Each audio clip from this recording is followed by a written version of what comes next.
നമുക്ക് പാലക്കാട്ടുകാരുടെ വെള്ളപ്പയർ പുളിങ്കറി ഉണ്ടാക്കി നോക്കിയാലോ. കറി നല്ലതാണെങ്കിൽ ആർക്കും ഉണ്ടാക്കട്ടെ, അടിപൊളി കറിയാണ്. ആദ്യം തന്നെ പയർ നമുക്ക് ഇതുപോലെ ഒന്ന് വറുത്തെടുക്കട്ടെ. ഇതേ കളറാവും വരെ നമുക്കൊന്ന് വറുത്തെടുക്കണേ. എന്നിട്ട് നന്നായി ഒന്ന് കഴുകി കുക്കറിലേക്ക് ഇട്ട് അതിൽ വെള്ളം ഒഴിച്ചിട്ട് നല്ലവണ്ണം ഒന്ന് വേവിച്ചെടുക്കണം. കുക്കറിൽ ഒരു 5-6 വിസിൽ കേട്ടോട്ടെ കേട്ടാ. പയർ നമ്മൾ കുതിർക്കാത്തത് കൊണ്ടേ അതൊന്ന് വെന്ത് കിട്ടാൻ ഇത്തിരി പാടായിരിക്കും. അപ്പം അത്യാവശ്യം ഒന്ന് വെന്ത് വരണം. എന്നിട്ട് ഒരു കടായിലേക്ക് ഒഴിച്ച് അത് തിളച്ചതിന് ശേഷം നമുക്കതിൽ പൊടികൾ ചേർക്കാം. 1.5 ടീസ്പൂൺ മുളക് പൊടി, മല്ലിപ്പൊടി കുറച്ച് ചേർക്കാൻ പറ്റുക, 1/2 ടീസ്പൂൺ മല്ലിപ്പൊടി, 1/4 ടീസ്പൂൺ മഞ്ഞൾപ്പൊടിയും പിന്നെ പാകത്തിന് ഉപ്പും ചേർത്ത് ഇളക്കി മിക്സ് ചെയ്ത് കൊടുക്കാം കേട്ടോ.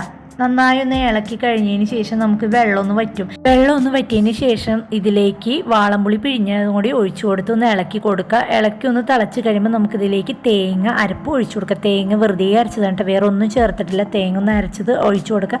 ആ മിക്സിയുടെ ജാറിലേക്ക് കുറച്ച് വെള്ളം കൂടി ഒഴിച്ചിട്ട് അതും ചിറ്റിച്ചൊന്ന് ഒഴിച്ചു കൊടുത്ത് ഒന്ന് ഇളക്കി കൊടുത്ത് ഒന്ന് തിളച്ചതിന് ശേഷം ചട്ടി അടുപ്പത്തേക്ക് വയ്ക്കുക. വെളിച്ചെണ്ണ ഒഴിച്ചു കൊടുക്കുക. കടുക് പൊട്ടിക്കുക. വറ്റൽമുളകും വേപ്പിലയും ഒന്നിട്ട് അതൊന്ന് മൂത്ത് വരുമ്പോൾ നമുക്ക് കുറച്ചധികം വെളുത്തുള്ളിയും ചെറുള്ളിയും കൂടി ഇട്ട് മൂപ്പിച്ച് ഈ ഒരു കളറാകുമ്പോൾ നമുക്ക് കറിയിലേക്ക് ഒഴിച്ചു കൊടുക്കാം. അടിപൊളി ജമണ്ട കറിയാണ് കേട്ടോ. ഈ ഒരു കറി മാത്രം മതിയിട്ട് ചോറ് കാലിയാക്കാൻ അടിപൊളി കറിയാണ് കേട്ടോ. പാലക്കാട്ടുകാരുടെ കറിയാണ് ഇതുകൊണ്ട് പറയല്ല കേട്ടോ. പൊളി സാധനമാണ് കേട്ടോ. ഒന്ന് ഉണ്ടാക്കി നോക്കുക, അടിപൊളിയാണ്.